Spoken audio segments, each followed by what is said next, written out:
Assalamualaikum warahmatullahi wabarakatuh.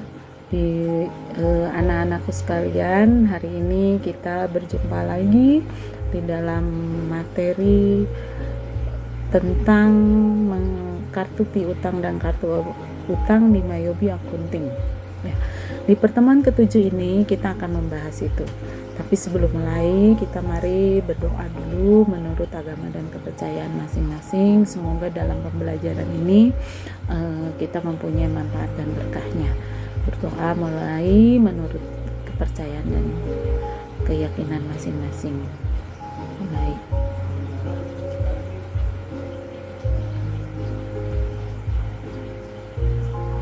Ya, untuk pertemuan ini, amin ya rabbal alamin, kita akan memulai seperti yang ada di sini, entry, saldo, kartu utang, dan kartu piutang. Tentu kalian juga sudah mempelajari sih sebelumnya ketika kelas 11, di mana kalian itu mempelajarinya di perusahaan jasa dan dagang. Tidak jauh beda sih di sini juga di perusahaan Mayobi Accounting Manufaktur. Perbedaan yang signifikan kecuali di persediaan barang ya. Nah, apa yang akan kita capai di sini yaitu kalian setelah mengetahui, kemudian mempelajarinya, kemudian mengidentifikasikan, akhirnya kalian bisa menganalisis bagaimana kartu saldo, kartu piutang dan kartu utang ini. Sudah dianalisis, kalian bisa melakukan entry saldo, kartu piutang dan kartu utang ya. Apa sih tujuan pembelajaran di sini? Tujuan pembelajarannya adalah kalian secara mandiri ya, atau peserta didik kalian ya, dengan berbekal pengetahuan akuntansi tentang kartu utang dan piutang, mampu menyebutkan, mengidentifikasikan, menganalisa dan menginput data kartu piutang menggunakan aplikasi komputer untuk mengerjakan tugas kerja sesuai tuntutan gambar kerja berupa komputerasi perusahaan manufaktur dan sesuai prosedur standar kerja. Yang kedua, kalian juga ada nanti berdiskusi dan menganalisa dan memilih bagaimana mengentri data yang praktis, kemudian dengan teliti mengentri data itu ke kartu piutang dan kartu utang sehingga tidak terjadi kesalahan dan kalian bisa menggunakan data itu secara akurat. Kemudian ketiga, tentu dengan segala itu berakhir dengan kalian bisa melakukan entry saldo kartu piutang dan kartu utang pada perusahaan manufaktur sesuai dengan buku sumber dan modul ya. Nah, dari situ mari kita akan memulai, di mana di sini akan memasukkan data customer ya. Nah, membuat data customer. Apa itu customer? Atau disebut pelanggan adalah sebuah perusahaan atau individu yang membeli produk atau jasa kita jual. Tentu yang kalian tahu kan itu ya. Pelanggan tersebut akan kita catat dalam suatu kartu yang bisa dicatat lengkap beserta alamat, telepon, dan informasi lainnya. Lihat seperti di dalam tabel ini, kalian pelajari di situ ada nama customer, alamat, kota, phone, dan siapa yang akan kita hubungi kalau akan komunikasi ya. Kemudian kita lanjutkan. Ini bisa dimasukkan dari menu, mulai dari card file, kemudian pilih card list, kemudian klik tombol new. Dari profil ini, di bagian profil kita isikan tipe kartu customer, kemudian destination, kemudian nama customer, ID customer, lokasi alamat, dan nomor telepon, voicemail, website, solution, dan kontak ya. Lengkap sekali di sini datanya untuk itu. Ya, ibu salah itu. Nah, sekarang kita masuk ke card detail dan selling detail. Ada apa di sini di card detail itu? Di sini di bagian ini kita bisa menampilkan gambar pelanggan tersebut atau memberikan catatan informasi dari pelanggan tersebut. Kalian bisa menyisipkan gambar lambangnya atau foto dari pelanggan itu, atau yang biasa belanja ke perusahaan kita. identitas pelanggan ini. Kemudian mengelompokkan berdasarkan abjad dari A sampai Z. Di situ mengelompokkan custom listnya dari 1 sampai 3 serta pengisian file lainnya di custom file 1 sampai 3. Lihat gambarnya, langkah-langkahnya seperti itu. Kemudian masuk ke selling detail. Selling detail itu default tampilan layout invoice saat kita membuat transaksi penjualan. Terhadap customer yang bersangkutan, ada NPWP-nya, kode pajak transaksi, penjualan dan angkutan, default salesman, default comment, dan informasi teman tentang bukan teman ya, tentang syarat pembayaran terhadap customer tersebut. Ya, itulah di sini Ibu sengaja karena situasi COVID ini sengaja Ibu buatkan PowerPoint yang lengkap ya, tapi singkat, jelas, dan mudah-mudahan bisa mewakili ya. Aduh, Ibu salah lagi nih, masuknya ke sini. Oke.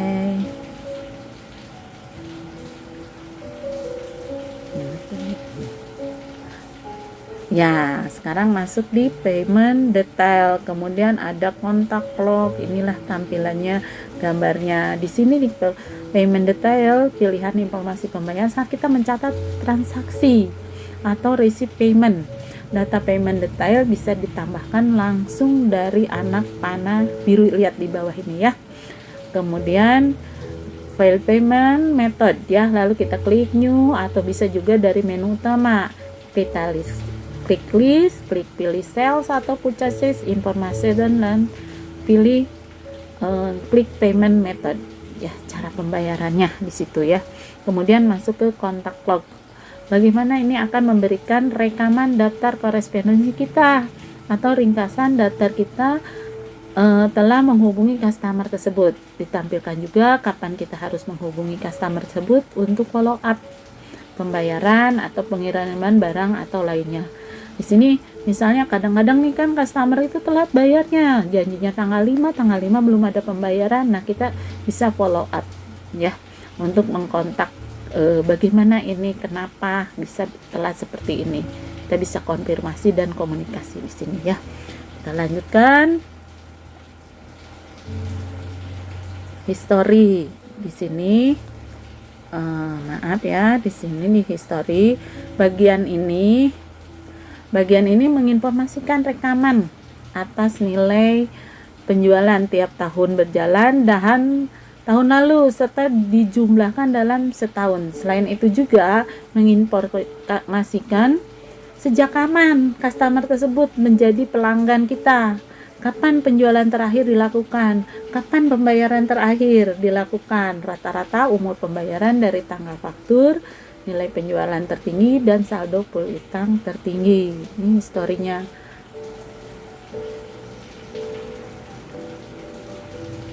Nah, ini gambarnya terlihat di sini tentang history. Begitulah tampilannya di Mayobi Accounting versi 18 ya. Nah, sampai di sini bagaimana? Sudah mengerti tentang menginput dari saldo piutang atau kartu piutang. Kalau belum, itu yang tadi itu bisa dilakukan buat latihan, dan nanti Ibu juga akan memberikan latihan berupa LKPD.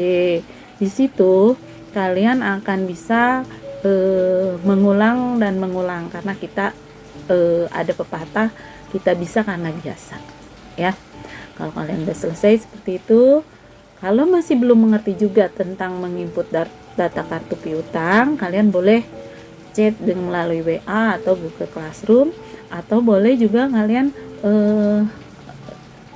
telepon langsung atau video call, silakan ya, sesuai dengan waktu pembelajaran kita. Nah, kalau sudah selesai tentang piutang, kalian sudah mengerti, kita lanjutkan pada namanya membuat data supplier atau pemasok. Di sini caranya hampir sama dengan data customer, kita hanya mengganti type kartunya aja dari customer menjadi supplier. Berikut ini data supplier yang akan dimasukkan ke dalam database Mayobi. Nah, Ibu kasih contohnya ini bisa dipraktekkan, dilakukan ya.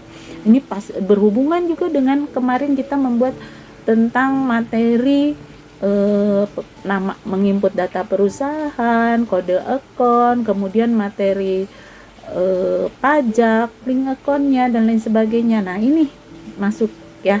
Ini mulai kita memasukkan data poin per poin, saldo, menginput saldo ya. Kemarin ini karena sebelum menginput saldo, sebelum masuk ke sini kita harus menginput saldo, neraca saldo dulu di perusahaan tersebut ya, baru kita bisa menginput data supplier dan pemasok dan mengisikan saldo-saldonya. Di sini belum dicantumkan sih saldonya, nanti di latihan tinggal masukkan aja jumlah uangnya ya. Nah, ini data customer hampir sama, profilnya seperti itu. Informasi supplier, catatan, pengelompokan identifier dan customer list, serta ditambahkan customer file. Kemudian buying detail, informasi tentang deposit layout, pembelian maksimal, kredit limit, informasi tentang pajak, dan informasi syarat pembayaran. Ini sangat penting syarat pembayaran itu dalam dunia perusahaan, di dunia nyata ini. Karena dengan poin-poin itu akan tercantum di pelajaran ini juga sangat penting sih. Di mana di situ dicantumkan batas waktu pembayaran, ada diskon atau tidak dan lain sebagainya ya. Karena kalian juga memahami di pelajaran akuntansi tentang kartu, tentang piutang dan utang, penjualan dan pembelian. Di situ ada syarat pembayarannya ya. Nah, di sini ada kontak logs. Di situ informasi tentang rekaman konfirmasi terhadap pembelian dan supplier ya. Kemudian history. Nah, di sini akan tercantum seperti di customer juga, history pembelian setiap bulan sampai setahun berjalan dan tahun lalu. Di sini ada perbandingan tahun berjalan, tahun lalu ya. Nah, ini penampilan daftar customer atau supplier. Di sini tampilannya ya. Di atas itu tampilan customer, di bawah itu tampilan supplier. Hampir sama kan, cuma beda type aja ya. Nah, ini adalah data customer dan supplier, bisa ditampilkan laporannya baik secara ringkas maupun secara detail. Penampilan tersebut ada caranya, klik menu report, pilih card file atau Ctrl I, pilih card list summary atau card list detail, klik tombol customize. KTP ini please kamu untuk penampilan customer atau supplier, pilih ya itu untuk menaikkan supplier dan klik display. Kemudian nah sudah selesai ya untuk materi penginputan data customer dan supplier. Di sini untuk lebih paham lagi, ibu akan kalian dari tadi itu ada data perusahaannya, nah kalian bisa masukkan. Kemudian karena sekali lagi orang bisa itu karena biasa, karena sering melakukan, maka sering melakukan itu sering melakukan ada kesalahan, itulah pembelajaran kita yang paling berarti ya. Setelah mengetahui, memahami, mengidentifikasikan dan menganalisa PowerPoint maupun modul yang dipelajari, silakan untuk melakukan entry data kartu piutang seperti tadi ibu sebutkan. Kemudian ya, di sini biar terstruktur kita gunakan perusahaan yang dibuat ketika latihan kode akun, link akun dan pajak. Kemudian nanti setelah paham itu ibu kasih LKPD. Nanti hasil ibu akan lampiran di GCR ya. Nah, tapi kalau misalnya kalian dalam kondisi misalnya kuotanya terbatas, silakan ibu nanti kalau kalian minta di WA, ibu kirim di WA untuk LKPD-nya. Tapi kalau misalnya kalian masih nggak bisa juga, silakan datang sekolah, tapi tidak boleh banyak-banyak ya. Dan dibatasi sekolah kita sampai jam 12 ya. Silakan untuk mengambil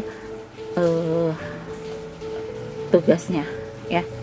Nah, sekarang jika ada kesulitan seperti biasa, silakan komunikasi, bisa mulai chat di GC atau Google Classroom atau WA, bisa video call juga biar makin jelas ya.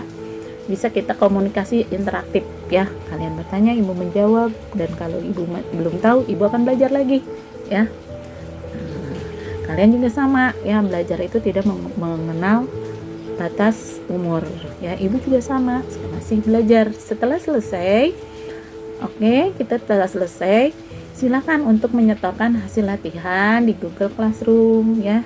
Silakan untuk latihan 2 jadinya ya, dikirimkan sesuai dengan step by step yang ibu jelaskan ini, juga di LKPD ada 2. Jadi kalian bisa membuat berlatih 2 kali ya. Silakan, ibu tunggu. Bila kalian punya masalah, ibu tunggu komunikasinya, dan insya Allah ibu akan mencari solusi. Kita bersama-sama mencari solusi ya, kita belajar bersama-sama. Sekian pelajaran dari ibu untuk hari ini. Semoga apa yang kita pelajari di hari ini membawa bekal untuk kemudian hari dan bermanfaat bagi semua, bagi kalian, bagi ibu, untuk orang tua dan lain sebagainya. Jadi belajarlah dengan giat dengan kondisi seperti ini. Cukup khawatir sih ibu juga bagaimana kalian belajar di rumah, tapi mudah-mudahan dengan bimbingan orang tua kalian bisa belajar dengan baik. Tapi kalau tetap ibu juga kalau kalian membutuhkan, silahkan menghubungi, datang ke sekolah. Ibu tiap hari ada di sekolah sampai jam 12 kecuali hari Minggu.